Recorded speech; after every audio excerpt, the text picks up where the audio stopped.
श्री भगवान उवाच एवं पृष्टो महादेव स्वयंभूर्भूत भावनः ध्यायमान प्रश्न बीजम नाभ्यपद्यत कर्मधीः। देखिए, सबसे बड़ा ज्ञान दान है। पूछने के बाद मालूम होने पर भी न बताना ठीक नहीं। न मालूम हो तो कह दें कि हमें मालूम नहीं। टाल मटोल भी नहीं करना चाहिए कि हमारी बेवकूफ़ी छिप जाए। यह ज़रूरी नहीं कि एक आदमी को दुनिया की सब बात मालूम ही होवे। अंग्रेजी का कोई वाक्य आप बोलें और उसका अर्थ हमसे पूछें तो हमको यह साफ कह देना चाहिए कि भैया हम अंग्रेजी नहीं जानते हैं। ऐसा कोई दम्भ नहीं करना चाहिए कि हम जानते हैं पर बता नहीं रहे हैं, या दूसरे समय आकर हमसे पूछ जाना, या जाकर हमारे चेले से पूछना। तो महाराज ब्रह्मा जी जो संपूर्ण देवों के परदादा हैं, ब्रह्मा के मरीच, मरीच के कश्यप और कश्यप के पुत्र देवता लोग हैं और स्वयं प्रकट हुए हैं। माने खुद किसी के बेटे नहीं हैं, स्वयं प्रकाशमान हैं और भूत भावनः सारी सृष्टि के कर्ता हैं। फिर भी जब यह प्रश्न उनके सामने आया तो वे सोचने लगे कि इस प्रश्न का क्या उत्तर है। कैसे मन विषयों से अलग नहीं होता है और विषय मन से अलग नहीं होते हैं, इस प्रश्न का बीज क्या है, यह बात उनको स्फुरित नहीं हुई। असल में चिंतन प्रश्न का नहीं किया जाता है। जो केवल प्रश्न सुनकर जवाब देने लगता है उसको जवाब नहीं आता। जवाब वहाँ से निकलता है जहाँ गलती होने से वह सवाल पैदा हुआ है। जिस गलती से वह सवाल पैदा हुआ है, अगर वह गलती आपकी पकड़ में आ गई तो मनुष्य प्रश्न भले करे घंटे भर में, परंतु उसका जवाब होगा 2 सेकंड में। और यदि वह गलती पकड़ में नहीं आई तो घंटे का जवाब चाहे 4 घंटे में दीजिए, तब भी न तो श्रोता का समाधान होगा और न ही वक्ता का स्वयं का भी समाधान होगा। बोलने से ही जवाब नहीं हो जाता। प्रश्न का जो बीज है वह अगर पकड़ में आ गया तब प्रश्न का ठीक ठीक उत्तर होता है।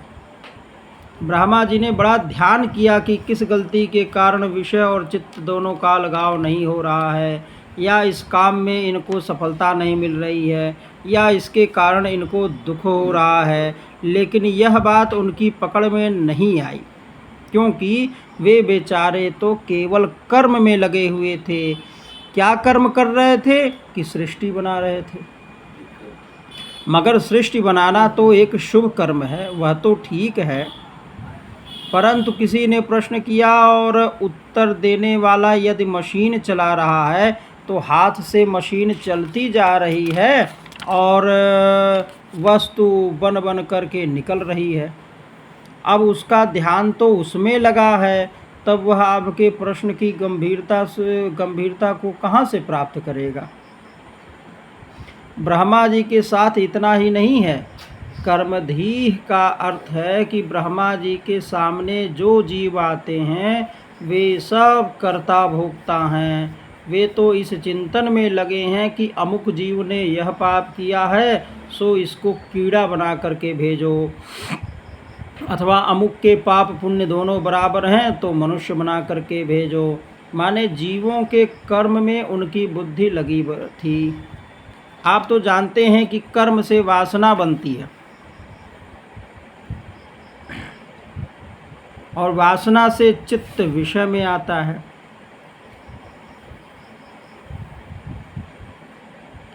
तथा जब चित्त विषय में जाता है तो उस विषय के संस्कार चित्त में और गाढ़े हो जाते हैं।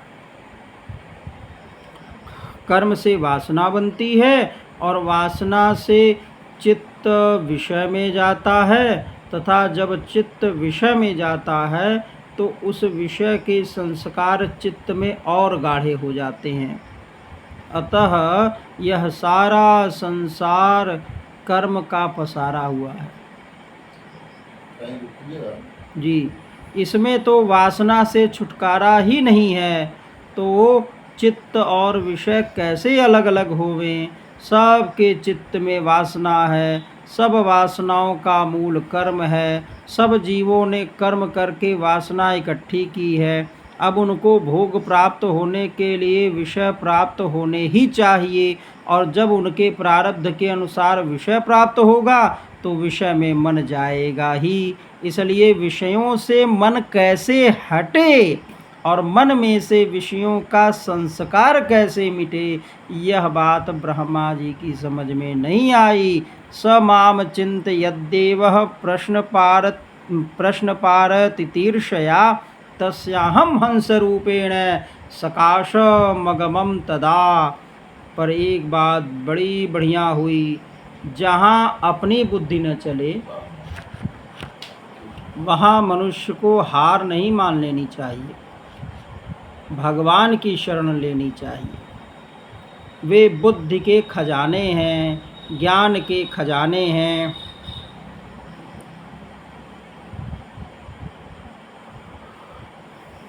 ज्ञान के खजाने का नाम ही तो भगवान है, आनंद के खजाने का नाम भगवान है, जीवन के खजाने का नाम भगवान है। अब बेटों ने तो प्रश्न पूछा और बाप को जवाब नहीं आया, तो यह तो हमेशा के लिए इंसल्ट हो गई ना।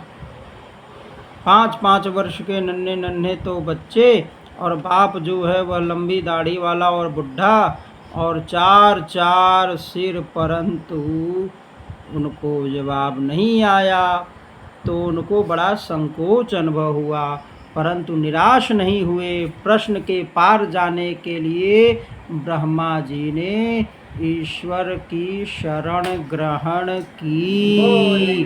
बोले वृंदावन बिहारी लाल की जय हो।